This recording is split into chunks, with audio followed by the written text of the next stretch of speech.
Bonjour, bienvenue dans la série Science or Not Science, où nous traitons maintenant de spéculation et nous allons continuer avec quelques exemples encore de spéculation bien fondée.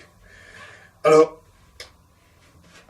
parmi les spéculations bien fondées, on trouve régulièrement des discussions, des articles concernant ce qui se passe à l'intérieur des trous noirs, ce qui se passe avant le Big Bang, c'est-à-dire avant l'instant initial du modèle cosmologique habituel, ou des articles concernant, par exemple, les univers multiples. Alors, ces discussions traitent d'un sujet qui a un défaut majeur. Il est inaccessible. Par construction, rien ne peut sortir d'un trou noir. On ne peut certainement pas remonter ou observer l'avant Big Bang, d'abord parce que c'est le passé, on ne peut pas aller voir, et en plus, c'est une période qui précède un instant où l'univers était incroyablement dense et chaud, et où toute information a été gommée. Et les multivers, les univers multiples, c'est encore pire, puisque par construction, ils sont déconnectés d'une autre, et donc sans interaction. Il y a des spéculations très nombreuses dans ce domaine, mais qui sont bien fondées. Elles sont basées sur les théories actuelles, qui sont bien validées, mais elles sont invérifiables. Alors, il y a un problème épistémologique, à savoir quel statut donner à ces théories, ou du moins à ces spéculations. Parce que il manque la dernière étape de la méthode scientifique. On ne peut pas vérifier, valider ces idées. Elles sont d'ailleurs souvent qualifiées, avec raison, de non scientifiques, puisque la dernière étape de la méthode scientifique ne peut pas leur être appliquée. Étant donné qu'elles sont bien fondées, il serait sans doute plus juste de les appeler théorie scientifique à jamais invérifiable. Alors, ça reste un statut qui n'est pas très enviable. Mais on peut toujours faire jouer notre imagination et pousser les théories au maximum. Il n'y a pas de mal. Si on reconnaît ce statut en marge de la science et si on reconnaît le bien fondé et le sérieux de ces travaux. Ce n'est pas toujours facile parce que dans ce domaine, on trouve aussi des spéculations gratuites, des spéculations sauvages. Il faut parfois faire le tri, ce n'est pas toujours évident, surtout si on ne connaît pas les travaux techniques qui se trouvent derrière.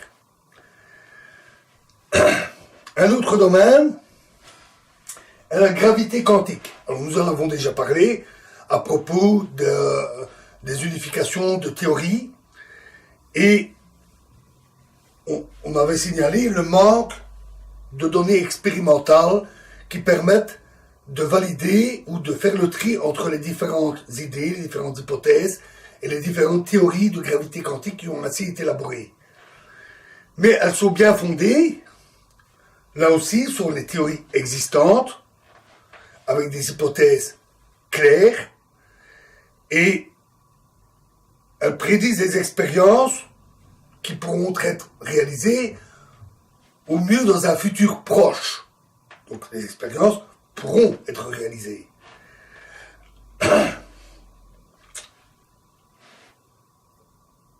Donc ça répond aux critères nécessaires de la méthode scientifique.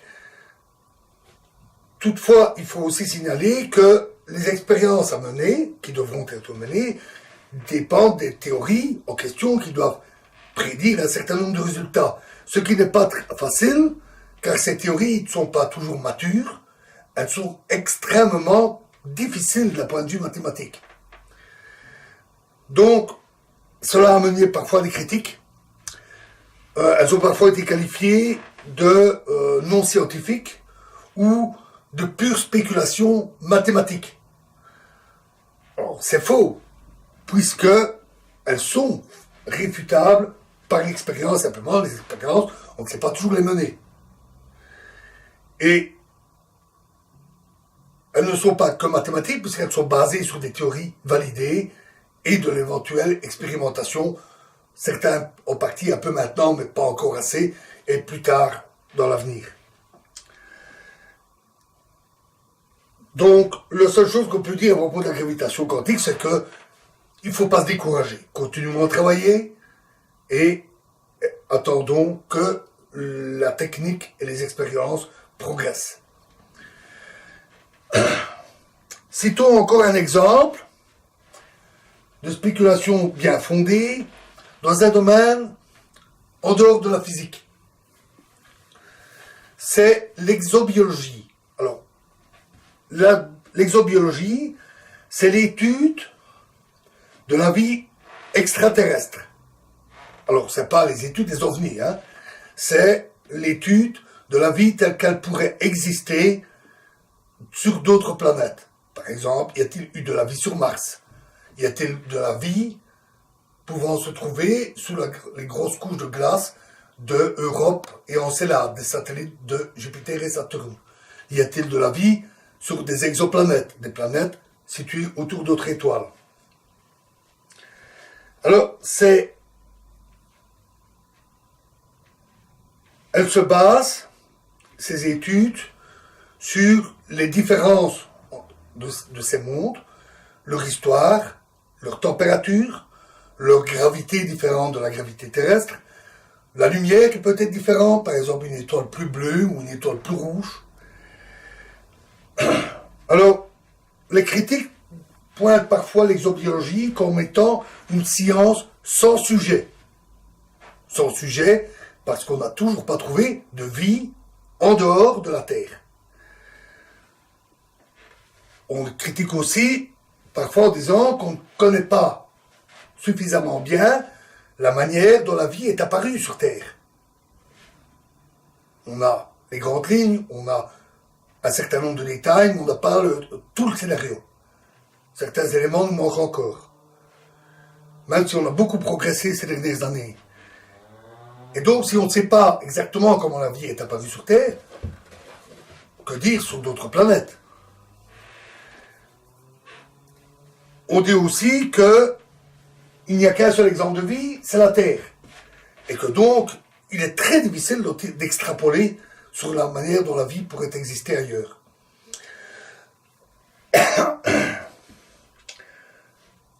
Alors, ces critiques ne sont pas dénuées de fondement.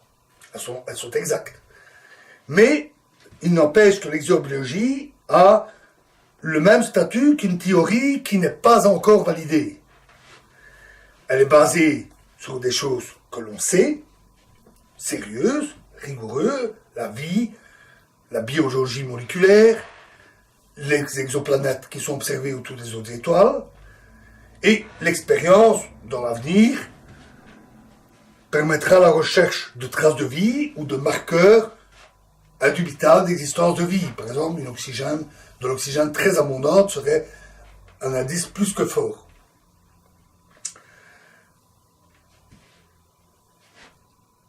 Le seul risque avec l'exobiologie, c'est qu'il y a beaucoup d'inconnus. Énormément même.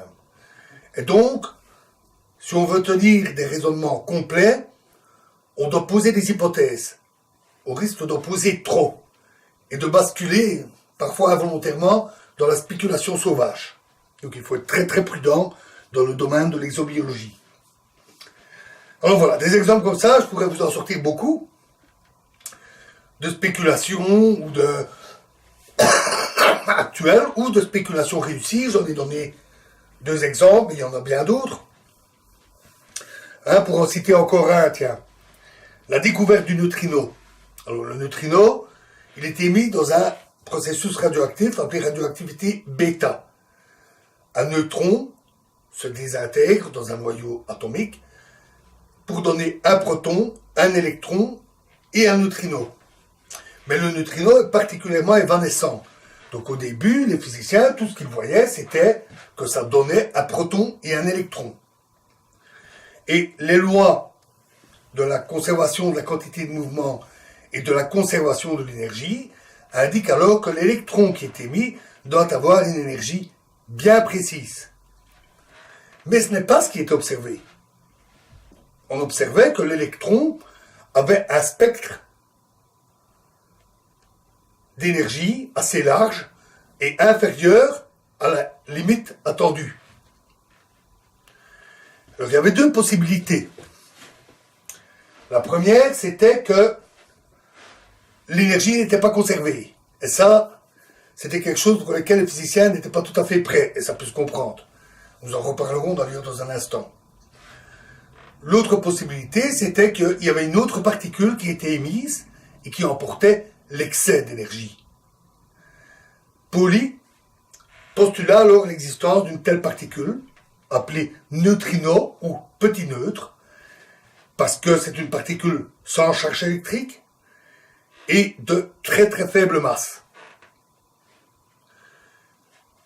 Par conséquent, elle est aussi très difficile à détecter. Pire que ça, Pauli supposa même qu'elle ne devait certainement pas être détectable. C'est pas tout à fait juste, parce que si elle intervient dans l'interaction bêta, c'est qu'elle est sensible au moins à certaines interactions. Elle est sensible en fait à l'interaction faible, qui était seulement en cours de recherche à l'époque, on commençait seulement à découvrir. Il a dit, Pauli, j'ai fait quelque chose de terrible, j'ai inventé une particule qu'on ne peut pas détecter. Alors, il avait tort parce que peu de temps après, donc en fait après la guerre, la Seconde Guerre mondiale, les premiers réacteurs nucléaires produisirent, en théorie, des flux très intenses de neutrinos, ce qui permit de les détecter, parce que bien qu'évanescents, de temps en temps il y avait une interaction, et donc on put détecter le neutrino et valider ce qui n'était jusque-là qu'une spéculation. Il y en a beaucoup. Je pourrais passer 10 vidéos à vous en citer. Alors passons maintenant à d'autres types de spéculations. Les spéculations mal fondées, parce qu'il y en a. Certains très répandus. Je vais vous en citer que deux. Alors d'abord ce qu'on appelle l'énergie libre. Vous en avez sûrement entendu parler.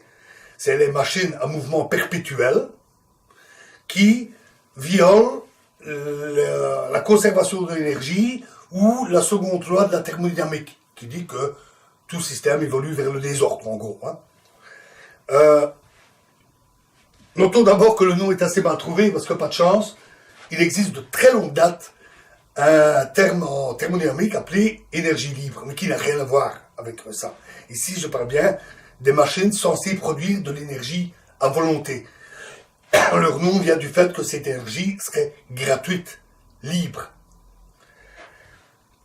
Alors, ces théories, ce ne sont pas vraiment des théories, mais plutôt des bricolages, des réflexions, souvent d'amateurs,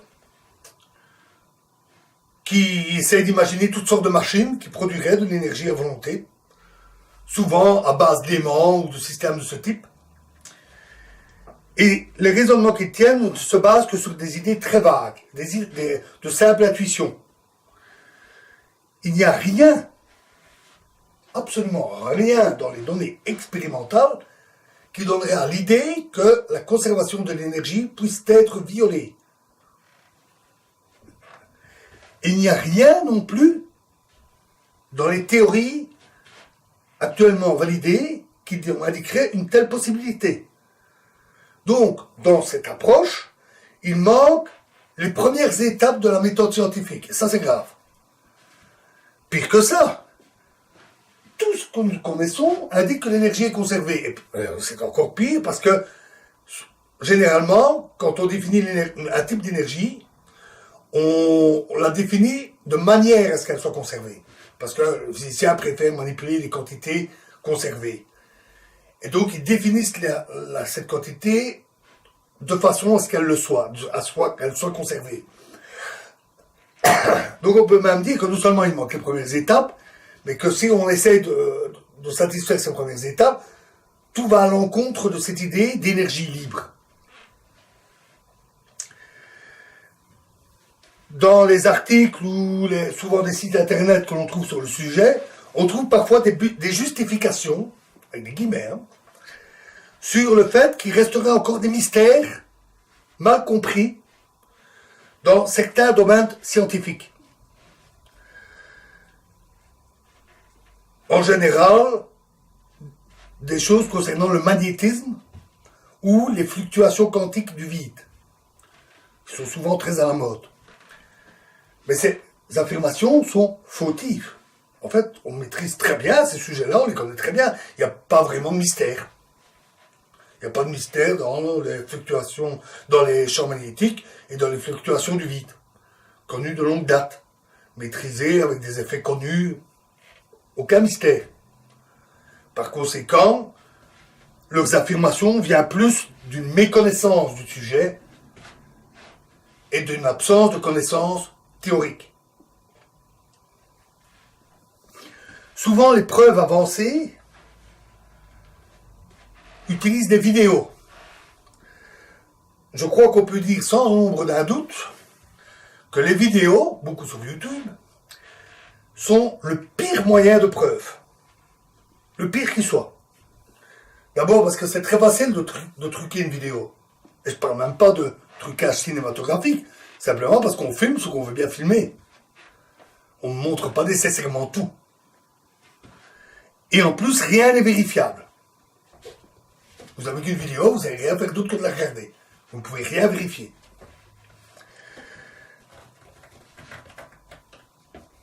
Souvent, sur des sites, ils décrivent leur machine. Mais une description doit pouvoir être reproductible. Pour cela, il faut donner tout le détail sans rien omettre. Et ça, ce n'est jamais le cas. Ou pas tout à fait. Souvent, il y a des choses qui sont imprécises, où il manque des détails essentiels. Plus d'une fois, j'ai vu un amateur qui espérait fabriquer une telle machine, copier une machine plutôt bien décrite, complète sur un site internet, la réaliser à grand renfort de travail, parce que souvent il faut des engrenages, il faut des aimants, il faut du bobinage électrique, etc. C'est souvent des machines qui ne sont pas simples à fabriquer, et qui tout d'un coup posent la question en disant mais il y a un détail que je ne pige pas. Comment faire exactement cette pièce-là ou cette partie-là? Eh bien, en fait, c'est pas décrit. Et donc, on ne sait pas reproduire ce qui est affirmé, tout simplement. Dans les rares fois où il y a suffisamment d'informations que pour reproduire, ça ne marche pas. Ce que les auteurs, d'ailleurs, souvent reconnaissent, à quelques rares exceptions. Et ils le présentent alors, non pas comme une machine qui marche, mais comme quelque chose de prometteur, qui ne nécessiterait plus que quelques améliorations ou quelques réglages. C'est facilement bien trouvé, mais il ne suffit pas de le dire. Hein. Donc il y a beaucoup de fantasmes autour de ça. Vu le coût de l'énergie dans notre société, on peut le comprendre. Mais ce n'est que ça, du fantasme. C'est de la spéculation très très mal fondée. Un autre exemple, hors de la physique. La cryptozoologie. Un bon exemple, puisque c'est un peu le pendant de l'exobiologie. La cryptozoologie, c'est l'étude des animaux mythiques et légendaires considérés comme s'ils existaient, comme le yéti, les sirènes, ou tout autre animal fantastique, monstre du Loch Ness, Sasquatch, etc. Les sources à la base de ces recherches sont soit des témoignages, et ça on le sait en science, et aussi en justice d'ailleurs, ce n'est pas la plus haute fiabilité, d'abord parce qu'il y en a qui peuvent raconter n'importe quoi, hein. On ne sait jamais qui vraiment témoigne, ni quelles sont ses motivations. Et en plus, même si le témoignage est sérieux et honnête, il est très facile de commettre des erreurs, de se laisser leurrer par ses sens, d'avoir vu quelque chose qui en réalité peut être interprété de nombreuses manières, et qui parfois est incomplet, et notre cerveau a la fâcheuse habitude de combler les blancs, en reconstituant dans notre mémoire quelque chose de plus complet, mais qui est souvent un faux souvenir. C'est un problème d'allure très épineux dans les recherches judiciaires. Mais si les policiers en sont conscients, enfin quoique peut-être encore, je ne sais pas, les cryptozoologues n'en sont manifestement pas toujours conscients non plus. Alors, il y a les témoignages et alors il y a des traces. Des traces parfois assez nombreuses, mais toujours douteuses et mal analysées.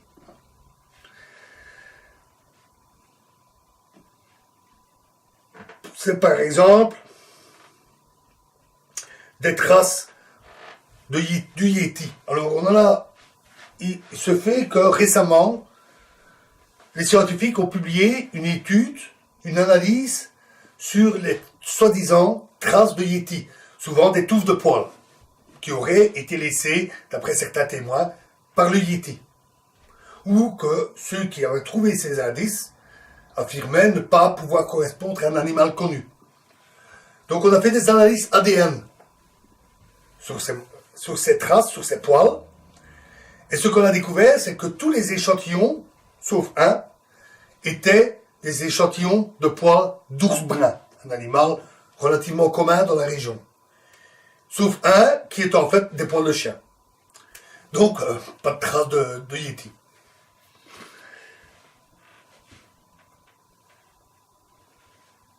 Alors, il est intéressant de citer les arguments des cryptozoologues. Ils disent, on ne connaît pas tous les animaux. Il y a des régions difficilement accessibles. Très difficilement parfois.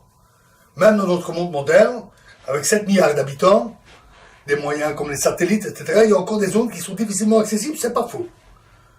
Certaines forêts difficilement pénétrables, notamment en Papouasie-Nouvelle-Guinée, le fond des océans, très difficile à atteindre. Oui, c'est vrai. Et il y a parfois des animaux qu'on découvre. Et on en a des exemples. Par exemple, la découverte, qui n'est pas toute neuve, là, de l'okapi, en Afrique. Animal mi-antilope, mi-zèbre. Pour son pelage, du moins. Ou le sélacanthe, ce poisson préhistorique qu'on croyait éteint. En fait, c'est pas le poisson préhistorique qui a été découvert vivant, c'est ses descendants, évidemment, mais qui ont assez peu évolué depuis l'époque pour lesquelles on connaissait les fossiles. Autre exemple, la Chyteutis, un calmar géant. On a d'abord trouvé des traces, telles que des traces de ventouses sur de la peau de cachalot, et puis on a fini par trouver des corps. Ces animaux vivent dans les abysses, et ils correspondent assez bien en plus aux légendes de pieuvres géantes, sauf que les archéteutistes n'attaquent jamais les bateaux, hein, donc n'ayez pas peur en mer. Donc c'est clair, il y a des animaux, on pourra encore en découvrir des animaux, mais ça ne veut pas dire que tout animal mythique, ou tout animal des légendes, Yéti, sirène, et que sais-je encore, ça ne veut pas dire pour ça qu'eux aussi, ils existent. Il ne faut pas confondre les légendes et le fait qu'il y a encore quelques animaux à découvrir.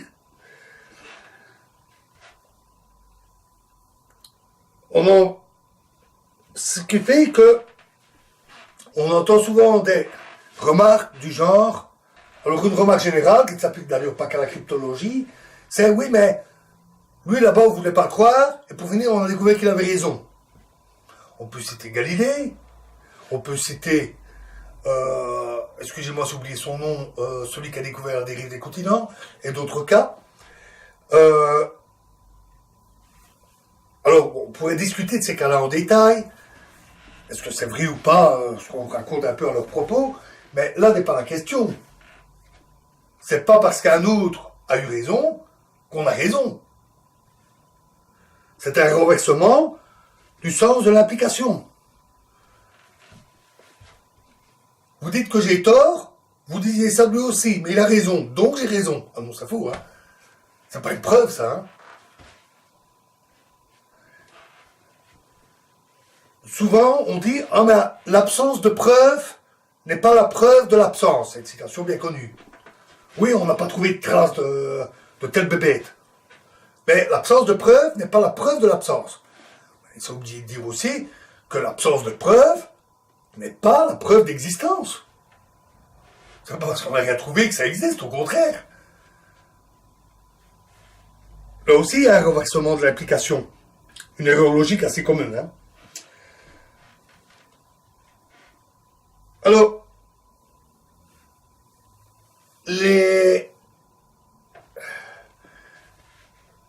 la conclusion de ça, c'est qu'il ne faut jamais, dans la méthode scientifique, il ne faut jamais sauter les étapes 1 et 2, les premières, celles basées sur les données expérimentales. Il ne faut pas non plus les traiter par-dessus la jambe, avec un manque de rigueur, avec une simple inspiration. Non, ça doit être fait beaucoup plus sérieux que ça. On doit avoir des données précises, une analyse précise, mathématique, dans le cas de la physique, une analyse mathématique et des raisonnements solides avant même d'attaquer une construction théorique. Voilà pour la spéculation.